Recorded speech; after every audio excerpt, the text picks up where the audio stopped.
స్కీమ్లా ఎవరిని మనం ఆ కమ్యూనిటీ బ్యాక్వర్డ్గా ఎట్లా ఉన్నారు ఎట్లా తీసుకురావచ్చు అనేది చూసినాం. అందులో కూడా అన్నింటికీ మూలం విద్యనే. విద్య ఉన్నట్టయితే కులాలకు అతీతంగా ఎదిగగలిగేటువంటి సందర్భం ఉంది. కాబట్టి విద్యకు అత్యంత ప్రాధాన్యత ఇచ్చే విధంగా గురుకులాలను పటిష్టవంతం చేయడం కావచ్చు, గురుకులాలకు సంబంధించిన మెనూను ఛార్జెస్ పెంచడం కావచ్చు, వాళ్ళకు పేమెంట్ కూడా గతంలో చాలా కాలంగా పెండింగ్ ఉండి బిల్డింగ్ల కిరాయి కట్టకపోతే బిల్డింగ్లు ఖాళీ చేసేటువంటి పరిస్థితి ఉంది అధ్యక్ష.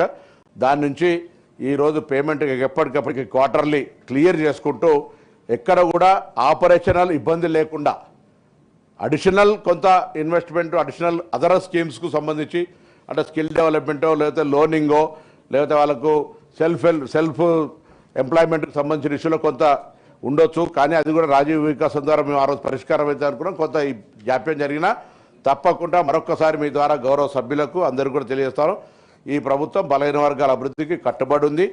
దానికి సంబంధించి త్వరలోనే ఒక బలహీన వర్గాల ప్రజల సమావేశం ఏర్పాటు చేస్తాం. ప్రభుత్వం పక్షాన తప్పకుండా ఒక దిశానిర్దేశం తీసుకొని భవిష్యత్తు కార్యాచరణ తీసుకొని దానికి అనుగుణంగా ఇప్పుడు కేటాయించిన బడ్జెట్లో ఖర్చు, రాబోయే బడ్జెట్లో కేటాయించడానికి తీసుకోవాల్సిన చర్యలకు సంబంధించి కూడా తప్పకుండా గౌరవ సభ్యుల సలహా సూచనలు తీసుకొని ముందుకు పోతాం.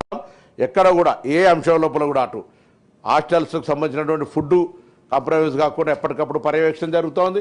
మిగతా అన్ని పేమెంట్స్ ఇష్యూ లోపల కూడా గౌరవ ఉప ముఖ్యమంత్రి గారి సహకారంతో ఎక్కడ ఇబ్బంది లేకుండా ముందుకు పోయే విధంగా ఎస్సీ ఎస్టీ బీసీ మైనార్టీ వెల్ఫేర్కు సంబంధించిన విషయం లోపల స్పెషల్ కన్సిడరేషన్ ఉంది అనేటువంటి మాట కూడా సందర్భంగా సభ్యులకు తెలియజేస్తాను.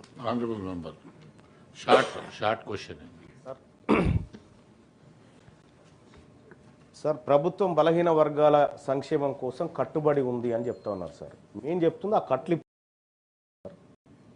కట్లిప్పుకుంటే కదా సార్ మా దగ్గరికి ఏమన్నా వచ్చేది. మీరు కట్టుకుంటే మాకు వచ్చేది ఏం లేదు.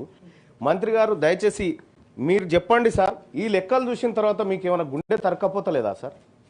ఈ బడ్జెట్లో బీసీలకు పెట్టిన లెక్కలు చూసిన తర్వాత గుండె తరక్కపోతలేదా సార్? వీళ్ళు ఒక్కరే కాదు సార్, మా బీసీలకు అన్యాయం చేస్తూ మా ఎంబీసీల పరిస్థితి అయితే ఇంకా ఘోరం సార్. 1000 కోట్ల రూపాయలు ఎంబీసీలకు కేటాయించి 4 కోట్లు ఖర్చు పెట్టింది సార్. ఇంకా గత ప్రభుత్వం సార్, మరి తెలంగాణ రాష్ట్రం వచ్చి మేము ఏం చేసుకోవాలి సార్? మా కోసం రాలేదా సార్? ఈ రాష్ట్రంలో మేము పౌరులం కాదా? 100కి 56.33% ఉన్నారు బీసీలని ఈ రాష్ట్ర ప్రభుత్వం మాకు లెక్క చెప్పినప్పుడు మరి మా బడ్జెట్ ఏది, మా ఖర్చు ఏది, మా లెక్క ఏది సార్? ఒక్కసారి సార్ 2014-15 నుంచి సార్ తెలంగాణ రాష్ట్రం వచ్చినప్పటి నుంచి జరిగిన మోసం 2 ముచ్చట్లు చెప్తాను సార్. 2014-15లో సార్ 4311 కోట్ల రూపాయలు కేటాయించారు సార్. ఖర్చు చేసింది 1090